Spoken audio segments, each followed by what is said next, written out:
그렇죠. 박근혜 전 대통령이 법정에 선 날 대통령을 찾아간 대통령입니다. 공교롭게도 오늘은 5월 23일 노무현 전 대통령의 기일이기도 합니다. 보신 것처럼 앞서 보셨듯이 2시부터 문재인 대통령이 참석한 노무현 전 대통령 추도식이 지금 그렇습니다. 진행되고 있는데요. 현장 식수는 지금 보니까 지금 4번째 식수인 것 같습니다. 정세균 국회의장의 추모 말씀이 진행되고 있습니다. 보시는 것처럼 문재인 대통령이 대통령 신분으로는 처음으로 봉하마을을 찾았습니다. 정세균 국회의장의 목소리 아주 잠깐만 먼저 듣고 현장 분위기 한번 보실까요? 국가 균형 발전에 모든 정치 인생을 걸었습니다. 지역구 종로를 버리고 부산으로 다시 내려간 이유도 영남에서부터 지역주의 해소에 바람을 일으켜야 한다는 당신의 소신을 버릴 수 없었기 때문이었습니다. 아쉽게도 생전에 보시지는 못했지만 지난 20대 총선에서 대구와 부산을 비롯한 영남 그리고 호남에서도 단단한 둑이 터지기 시작했습니다. 특히 정의를 바로 세우고 나라다운 나라를 만들어달라는 국민적 여망 속에서 출범한 문재인 정부는 영호남을 비롯한 전국에서 고른 지지를 받았습니다. 김정숙 여사, 권양숙 여사 가운데 문재인 대통령이 있습니다.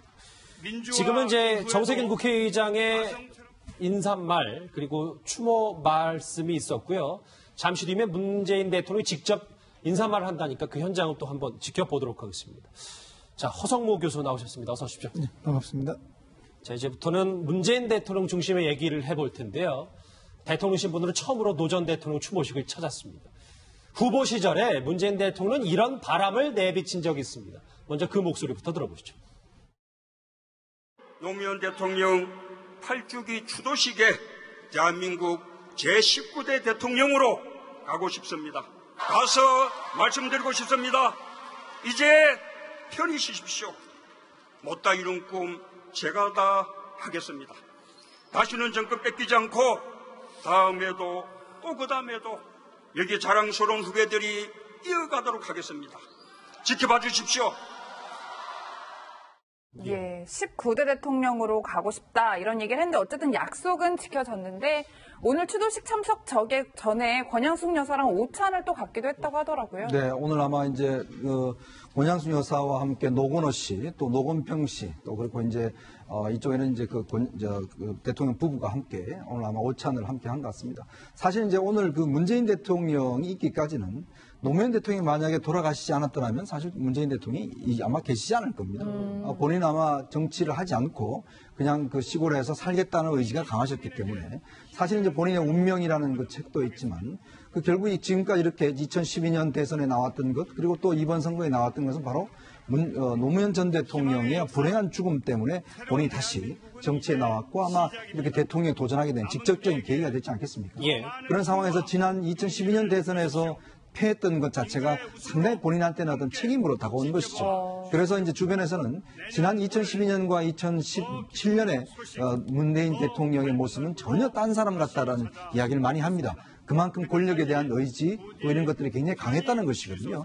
특히 아마 이제 노무현 전 대통령을 생각하는 마음 이런 것들이 이제 강했기 때문에 이번에 대선 같은 경우도 정말 본인의 모든 힘을 다해서 한 것 같고 이런 이야기를 한 것 그리고 오늘 참석하는 것도 보면 참 감회가 상당히 새로울 거라고 생각이 듭니다. 지금 8번째 행사인데 지금 박혜진 아나운서의 진행도 있습니다만 아까 잠깐 보셨다시피 봉하마을이 가득 찼습니다. 그러니까 역대 최대 규모, 그러니까 가장 많은 인파가 오늘 노 전 대통령 추도식에 참석했다 이렇게 지금까지 전해지고 있는데요. 방금 전에 노건호 씨의 모습도 잠깐 비춰졌고요. 허 교수님, 네네. 이 문재인 대통령이 노 전 대통령 유서를 아직도 지갑에 넣고 다닙니까? 그렇습니다. 지갑에 늘 간직하고 다니시는데요. 그 간직하고 다니는 걸 한번 보여준 적이 있죠. 그걸 가지고 이야기를 하신 적이 있는데 그만큼 이제 절박한 마음을 가지고 계시고 노무현 대통령이 돌아가시고 난 다음에 지몸이라는 말이 유행하기 시작했죠. 지켜드리지 못해서 미안합니다. 이런 말들이 우리 국민 속에 널리 퍼졌는데요. 그렇듯이 이제 문재인 대통령도 늘 그 유서를 품에 품고 다니면서 노무현 대통령의 뜻을 계승하고자 했던 것이 아닌가. 사실은 이제 이분이 정치하기를 굉장히 꺼려했습니다. 예. 그냥 변호사로서, 그냥 시민단체의 회원으로서 뭐 역할을 하는 정도를 가장 행복하게 생각하고 했는데 정치 현실에 참여하는 걸 매우 힘들어했고 노무현 대통령 때 민정수석도 맡으려고 하지 않았습니다. 근데 노무현 대통령이 강력한 근거로 이제 그때 와서 같이 일을 하긴 했는데 그 이외에도 부산시장 출마를 권했을 때도 고사하고 출마하지 않고 정치하고는 자관 거리를 두고 이렇게 살려고 했는데 어쨌든 이제 노무현 대통령이 저렇게 돌아가심으로써 운명처럼 정치를 할 수밖에 없는 그런 운명에 놓였죠. 그래서 2012년 대통령 선거에 출마할 때 그때 운명이라는 책에서 그렇게 썼습니다. 당신은 이제 운명에서 해방됐지만은 나는 당신이 남긴 숙제를 꼼짝 못하게 하게 됐다. 그런 운명에 빠졌다는 이야기를 했죠. 그만큼 두 사람 사이는 운명적이라고 할 수 있고 오늘날 이렇게 대통령이 된 것도 결국 운명적인 수순이었다 이렇게 봅니다. 지금 문 대통령이 눈을 감고 여러 가지 생각이 잠겨있는 듯한 화면이 잠깐 잡혔어요. 지금 추모공연 첫 번째 가수 한동준 씨의 곡목은 친구라는 노래인데요. 지금도 진행이 되고 있습니다. 이 문 대통령은 노 전 대통령의 서거 소식도 직접 국민에게 전해야 했습니다. 사실은 당시 눈앞이 캄캄했다고 하는데요. 지금 잠깐 문 대통령 화면들도 보니까 여러 가지 생각이 들 수밖에 없습니다. 그 목소리 한번 같이 들어보시죠. 노무현 대통령의 서거 발표를 제가 대본에서 했었는데요. 그때 그 순간 정말 눈앞이 캄캄해서 머리가 텅 그렇게 비어서 아무 생각 나지 않았고요. 이 노무현 대통령 그리고 또 김대중 대통령 살아계셨으면 이렇게 우리 역사가 거꾸로 가는 일이 없었을 겁니다. 예, 변호사님, 그런데 오늘 추도식에 뭐 여야 대표들 중에는 정우택 대표의 모습이 보이지 않는 것 같아요. 그러니까 저는 뭐 정우택 자유한국당 원내대표가 저기에 참석하지 않은 거는 뭐 지극히 좀 자연스러운 선택이라고 보입니다. 뭐 내세운 명분은 그래요. 어느 대통령 추도식은 가고 어느 대통령 추도식은 안 가는 건 형평의 문제라서 저는 본인은 안 가겠다라고 얘기를 했는데 이 노무현 전 대통령의 추도식은 이제 단순한 추도식보다는 그러니까 노무현 전 대통령의 경우에 그 비극적인 선택으로 인해서 신화가 된 인물이다. 그러면서 이제 진보 진영을 되살린 그런 결과적으로 그렇게 되었는데요. 그러니까 이 노무현 전 대통령의 경우에는 이제 저 지지자들이 봤을 땐 공이 있고 과가 있는 전직 대통령, 땅 위에 있는 그 전직 대통령, 뭐 객관적인 평가를 받는 그런 자연적인 인물보다는 좀 그 신화적인 상황이 된 것 같아요. 존재가 된 것 같아요. 그러다 보니까 추도식 자체도 갖는 이런 뭐 문화 행사라든가 이런 것들이 그런 전반적인 그 성격 때문에 정우택 자유한국당 원내대표 입장에서는 가기가 어렵지 않았겠느냐. 저기서 같이 있으면서 저 문화를 받아들이기도 좀 어렵지 않았을까. 저는 뭐 그런 생각이 들고요. 다만 이번 그 추도식 이후에 문재인 대통령께서 오늘 추도식에 어떤 내용이 담길지 모르지만 이제는 통합을 얘기를 하고 이렇게 뭐라 그럴까요? 양 진영에서 이제 노무현 전 대통령에 대한 극단적인 이 평가에서 좀 벗어나는 계기가 됐으면 좋겠다. 그런 생각도 듭니다. 그러니까 잠깐 화면에 비춰졌는데 이제 노무현 전 대통령의 장남지 노건호 씨가 삭발을 한 모습도 이제 눈에 띄고요. 권양숙 여사 그리고 문재인 대통령, 김정숙 여사 이렇게 이 차례로 앉아 있는데 김정숙 여사도 오늘 이 기일이기 때문에 까만 뿔테 안경을 쓰고 또 이 추도식에 나타났습니다. 삭발은 이게 탈모 증세가 심해져서 노건호 씨가요? 노건의 탈모 증 심해져서 아예 머리를 많이 깎았다고 합니다. 그러니까 머리가 많이 빠졌는 모양이에요. 팔주기 아버지 추도식에 일단 삭발을 하고 일단 오랜만에 모습을 나타냈고요. 지금은 공식 추도사입니다. 임채정 전 국회의장, 노무현 정부의 인수위원장이었죠. 임채정 전 국회의장의 공식 추도사가 있습니다. 아까 이수희 변호사님이 통합을 말씀하셨는데 이종구 실장님 과거에 그러니까 2년 전에 이제 노건호 씨가 여러 가지 이제 김무성 전 대표를 겨냥했던 말을 해서 여러 가지 좀 이제 많이 이슈가 됐었는데 당시에도 좀 문재인 대통령이 이제 좀 다 갈등하는 모습 말고 놓아지었으면 좋겠다라는 얘기를 했었어요. 예, 당시 상황을 좀 말씀드리면 유족 대표로서 인사말이 있지 않습니까? 예. 노건호 씨가 아들로서 유족 대표로서 인사말을 늘 해왔는데 아마 오늘도 그 순서가 있는 걸로 알아요. 그런데 당시에 어떤 일이 있었냐면 김무성 당시 그 새누리당 대표가 NLL 발언과 관련해서 노무현 대통령이 당시에 김정일과 만나서 마치 NLL을 그냥 넘겨주는 듯한 발언을 했다. 그 NLL 기록에 대해서 공개를 하라라는 그 논란이 있었거든요. 그것과 관련해서 참 그렇게 말씀을 하시고서는 어떻게 이렇게 추모식에 나타났느냐, 대인배답다 이런 비판적인 말을 했습니다. 그 발언과 관련해서 하여튼 장면에도 나오지만 그 현장에 있었던 추모객들이 물병도 던지고 하는 장면이 2년 있었습니다. 전이죠. 2년 전이죠. 자, 당시에 어쨌든 문재인 이 당대표 시절이었을 거예요. 제 기억에는 더불어민주당, 그러니까 새천년민주연합 이 당대표로서 문재인 대표 역시 그 말렸고 또 안타까운 마음을 드러냈죠. 친노, 비누로 분열하고 갈등하는 모습. 참 부끄럽다. 이제 뛰어넘어야 되지 않느냐. 그 모습이 사실 그 전에 노무현 대통령 사실 그 연결식이 떠올랐어요. 이명박 대통령이 참석했을 때 백원우 의원이 막 그 고함을 지르지 않습니까? 그때도 문재인 대표 나와서 사과하고 하는 뭐 이렇게 진정시키고 했는데 나중에 돌아서서는 이런 회고를 했죠.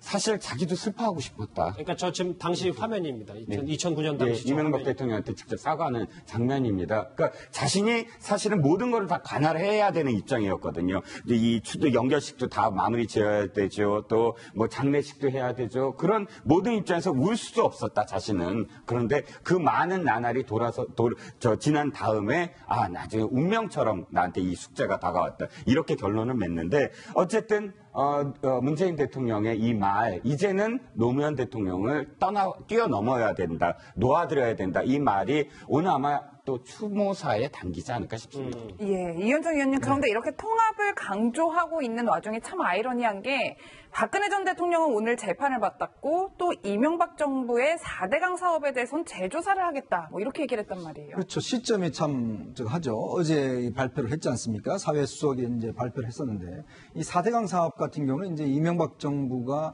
아주 심혈을 기울인 사업인데 이 사업에 대해서 일단 지금 정책 감사를 벌이겠다 이렇게 이야기를 했기 때문에 그리고 또 어떤 그 조사 중에 뭔가 새로운 게 나온다면 뭐 수사로 이어질 수 있다라는 그렇죠. 것도 붙였죠. 예. 그렇기 때문에 아마 이제 오늘의 행사를 좀 겨냥을 해서 이 지지자들한테 한 이야기 아니냐는 또 정책 해석도 나고 있습니다. 사실 이제 그 문재인 대통령이 책 같은 데서 여러 차례 당시 이명박 정부에 대한 어떤 비판과 또 이명박 정부에 대한 좀 분노 이런 것들을 좀 많이 표현한 적이 있습니다. 잠시 보면은 이제 이명박 정부에 대해서 4대강 사업도 처음부터 말도 안 되는 계획이었다. 정치 보복의 시작은 2009년 노무현 전 대통령 그렇죠. 검찰 수사를 말하는 것 같은데 참여정부 사람들에 대한 치졸한 뒷조사였다. 저 운명이라는 책에도 저렇게 적혀 있네요. 네. 예. 그러니까 겉으로는 뭐 문재인 대통령이 상당히 이제 좀 대인배답게 이렇게 했지만 그러니까 내재적으로 상당히 아마 그런 부분에 대한 분노를 가지고 있었고 특히 이제 검찰 수사에 직접 또 본인이 임했지 않습니까? 그때 수사검사했던 우병우 전 민정수석에 대해서는 상당히 그때 모욕감을 느낀다 할 정도로 그런 걸 느꼈기 때문에 특히 이제 아마 이번 그 어떤 추모식을 앞두고서 이제 4대강 사업에 대한 감사를 발표한 것이 그와 연관된 것이 아닌가 라는 여러 가지 또 해석도 나올 수 있는 그런 대목 같습니다. 네, 허 교수님. 어쨌든 뭐 지금 오늘 너무 많은 일 그리고 네. 박 전 대통령 그리고 아까 황수현 앵커가 했던 이명박 전 대통령의 감사도 어제부터 진행이 됐기 때문에. 근데 이제 일각에서는 문 대통령의 이제 추도식 참석 자체를 지극히 자연스럽게 생각하는 사람들이 대부분일 수 있겠습니다만 한쪽에서는 대통령이 민간 주최 행사에 참석하는 것은 적절치 않다. 라는 의견도 있더라고요. 예전에 박정희 전 대통령 추도식 때 박근혜 전 대통령이 참석을 안 한 것을 빗대서 그런 얘기를 하던데요. 예, 뭐 그런 주장을 충분히 할 수는 있다고 봅니다. 그런데 그 주장은 뭐 굉장히 좀 어떻게 보면 그 형식적 주장이 아닌가. 그러니까 국가를 상징하는 대통령, 행정부의 수반인 대통령이 민간 행사에 참여한 것은 뭐 모양으로 적절하지 않다. 그래서 국가 기념이라든지 국가 행사에만 가야 하는 것이 아닌가 이런 이야기인데 저 행사는 뭐 후보 시절에 꼭 가겠다. 그리고 대통령이 되어서 대통령 신분으로 가서 추모하겠다는 걸 여러 차례 국민들에게 약속했던 거기 때문에 그 약속의 이행이라고 보고요.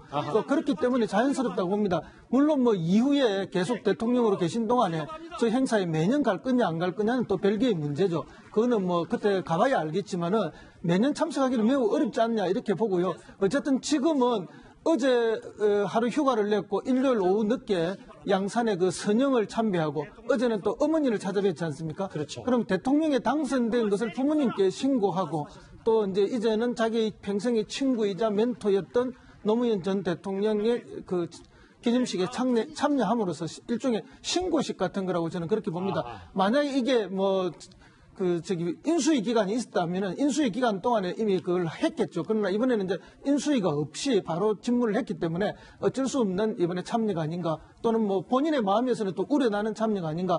그러나 이후 참여는 뭐 또 그때 가봐야 알겠지만은 쉽지는 않을 거라 이렇게 봅니다. 그러니까 허 교수님 말씀은 지금 정치적 동지, 정치적 친구에게 신고를 하고 어머님께 신고하면서 양산에서 또 이 전국 구상한 게 이제부터 이제 본격적인 문 대통령의 임기가 시작된다. 본인 스스로 이렇게 보십니다. 그렇습니다. 아마 오늘 이제 저 행사를 마치고 청와대에 돌아오면은 오늘 저녁부터가 진짜 업무의 시작이라 이렇게 느끼겠죠. 왜냐하면 이제 대개 우리가 전통적으로 그렇지 않습니까? 큰 일을 앞두거나 또 큰 일을 하고 나면은 부모님과 조상들에게 먼저 신고를 하지 않습니까? 이제 그런 절차의 의례의 하나라 이렇게 봐주시면 좋겠습니다. 현장 화면 잠깐만 갔다 오면요. 2시부터 이제 노무현 전 대통령 추도식, 8주기 추도식이 시작이 됐는데 지금은 임채정 전 국회의장의 공식 추도사가 이어지고 있습니다. 이종우 실장님. 네.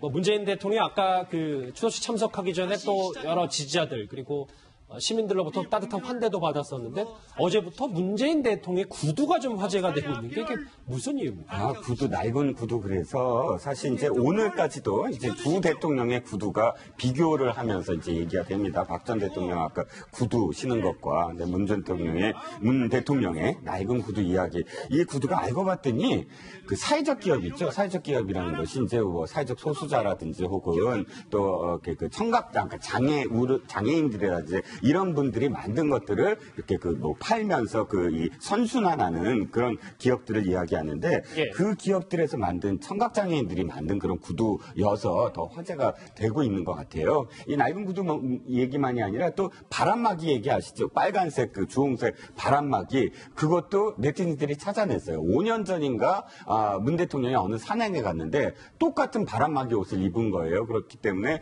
대통령이 뭐 이렇게 여러 옷을 입지 않고 이 바람막이 옷 하나도 저렇게 계속 아끼면서 등산복이요? 등산복. 예. 이 주홍색 계속 바람막이라서 잠깐 헷갈렸어요. 그렇죠. 보통 바람막이라고 하지 않습니까? 바람막이. 예. 저 주홍색 맞아요. 옷이 사실은 굉장히 오래전부터 입고 있었던 옷이거든요. 그게 계속 화제가 됐죠. 예, 이현정 의원님 이런 것뿐만 아니라 문재인 대통령의 인기가 참으로 대단한 것이 휴가 기간 동안 어머니를 찾아뵀는데 그 과정에서도 굉장히 지금 화제가 되고 있더라고요. 그러니까 이걸 어떻게 하셨는지 또 이게 지지자분들이 또 어머니 집 앞에 또 다들 모이셔서 어떻게 하셨어요? 또 이렇게 사진도 찍고 사진을 했는데 근데 이제 대통령이 항상 이동할 때는요 기본적으로 방탄차를 타게 돼 있습니다. 그렇죠. 그러니까 방탄 시설이 있는 차를 타게 돼. 그건 대통령을 위해서 그런 게 아니라 이게 대통령 정말 경호를 위해서 무조건 타게 돼 있는데 사실 어제 같은 경우에 양산에서 이제 부산으로 영도 쪽에 지금 살고 계시거든요. 또 여동생이 모시고 있는데 거기를 이제 타고 오면서 만약에 이제 이렇게 대통령 차가 많이 갈 경우에는 여러 가지 주민들의 불편함을 좀 주지 않겠습니까? 그래서 어제 이 청와대 경호실을 저 차 한 대로 그냥 갔습니다. 거기에 이제 문재인 대통령 타고 경호도 같이 타고 이동을 했어요. 그러니까 저런 면에서 보면 참 이게 저 차는 방탄차가 아닙니다. 그냥 일반 버스였는데 그러니까 그렇게 해서 직접 찾아가서 주민들을 저렇게 만나서 인사도 하고 이제 어머니 잘 부탁한다는 말씀도 하고 저렇게 나왔는데 상당히 좀 어떤 그 행동 자체가 보면 지금까지 보면 모든 움직임 하나 자체가 보면 좀 상당히 좀 생각한 것보다는 그냥 본인이 몸에 배에 있는 것 같아요. 그냥 예. 그런 면에서 본다면 대통령의 행동 자체가 상당히 화제가 되고 있고 근데 좀 걱정되는 측면도 있습니다. 사실 이제 이게 너무 경호가 그래서 지금 예전에는 경호원들을 원거리 경호를 했대요. 그런 숫자가 많이 필요하지 않습니까? 없습니다. 근데 근접 경호를 하게 되면 경호원 숫자가 2배, 3배가 있어야 된대요. 다들 중간에 아주 몰래 숨어서 상당히 체크를 해야 되기 때문에 경호원 숫자가 굉장히 저 경호를 하지 않는 것 같지만 실질적으로는 경호원들이 굉장히 많이 저기에 요소에서 배치가 되어 저기 지금 보면 이제 그 베이지색 자켓을 입은 분이 이제 주영훈 그렇죠. 경호실장. 주영훈 경호실장인데 주영훈 경호실에 저렇게 있는 것 같지만 저기 사이사이에 보면 경호원들이 다 끼어 있습니다. 그러니까 경호원 숫자가 훨씬 많고요. 그러니까 그래서 경호하기가 근접 경호하기 굉장히 힘든 경우거든요. 그래서 아마 이제 대통령도 너무 저렇게 이제 일반인들하고 접촉하는 좋아하시니까 경호 쪽에서는 좀 자꾸 이제 걱정거리가 많은 거예요. 저 아주머니네 둘러싸여서 문 대통령 어떻게 하실 줄 몰라 하는 것 같은데. 허 교수님. 네네. 25인승 버스도 버스지만 어제 아귀찜이라는 단어가 또 좀 많이 해서 어제 어머님과 여동생을 만났다면서요? 그렇죠. 뭐 어머니, 여동생 그리고 뭐 대통령 부부, 내여관 이렇게 하면 한 4-5명이 같이 식사를 하지 않았겠습니까? 근데 아귀찜을 시켜서 먹었다는데 이 아귀찜이라는 게 이제 마산에서 처음 만들어진 서민들의 음식이에요. 이 아귀라는 고기가 이제 못생기고 가치가 없어 버리던 고기인데 그걸 이제 찜으로 개발한 음식이에요. 그래서 이게 굉장히 가격이 저렴합니다. 한 4-5인이 먹어도 뭐 3만 원 정도면 아주 푸짐하게 먹을 수 있는 그런 찜인데요. 아마 그 서민 아파트, 영도의 서민 아파트에 어머님과 누님이 살고 계시지 않았습니까? 그 근처에 있는 식당이니까 역시 그런 굉장히 서민 친화적인 또 서민 친화적이라 아니라 그냥 서민의 삶을 그대로 이제 식사 과정에서 보여주는 것이라서 지금까지의 행보가 어쨌든 뭐 삶과 늘 일치되는 그런 것들이 아닌가 그렇게 봐서 이제 저런 모습조차도 국민들 보시기에는 굉장히 나와 비슷한 삶, 뭐 내 가족 같은 삶 이런 걸로 일체화되는 것이 아닌가 그렇게 느껴집니다. 예. 그렇군요. 초심을 잃지 말자. 가족끼리 이런 얘기도